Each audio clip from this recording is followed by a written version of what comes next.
చూడండి, rolled gold అంటారు. ఆ రోల్డ్ గోల్డ్ కూడా ఏం చేస్తుంది? మన కళ్ళకి మరిపిస్తుంది, మనకి నిజమన్నట్లుగా చూపిస్తుంది. నిజానికి అది అసలైనటువంటి గోల్డ్ కాదు, అది నకిలీ. కనుక కొందరు దాన్ని కనిపెడుతూ ఉంటారు, కొంతమంది మోసపోతూ ఉంటారు. అలాగే వెండి ఉంది, సేమెంట్ అంటారు, తెలుసు కదండి. అది కూడా ఎలా ఉంటుంది? వెండిలాగానే మరిపిస్తూ ఉంటుంది. దానికి మెరుగు పెడతాడు, చూస్తుంటే వెండిలాగా ఉన్నట్టు ఉంటుంది.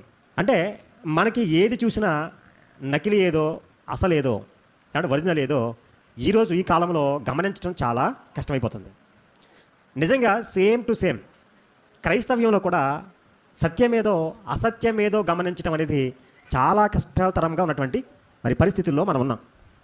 కనుక ఈరోజు మనము ఈ లోకంలో బతుకుతున్నప్పుడు మనకి కొన్ని ఆచారాలు ఉంటాయి. ఆ ఆచారాలను ఈరోజు విడిచిపెట్టినటువంటి క్రైస్తవులుగా ఉన్నారు. ఆ ఆచారాలకు దేనిని తీసుకొస్తామంటే వాక్యాన్ని తీసుకొస్తూ ఉంటాం. దేవుడు చెప్పింది ఒకటి, ఈరోజు సమాజం చేస్తున్నది ఒకటి. అందు గురించి యేసుప్రభువు వారు కోపపడుతూ అన్నటువంటి మాట ఏంటంటే, దేవుని యొక్క వాక్యం ఏం చేస్తున్నారు? మీరు నిరర్ధకము చేయుచున్నారు. కొంతమంది ఏమో ఏం చేస్తున్నారు? దేవుని యొక్క వాక్యాన్ని నిరర్ధకం చేస్తున్నారు. మరి కొంతమంది ఏం చేస్తున్నారు? వాక్యాన్ని కలిపి చెప్తున్నారట. దేవుని యొక్క వాక్యం వినబడుతుంది, సత్యం ప్రకటిస్తున్నారంటే ఎవరు? ఏ పండోల ఏ కచ్చిపో ఏ తైలం అంటే వెళ్ళిపోతుంటారు. ఈరోజు సమాజం అలా అయిపోయింది.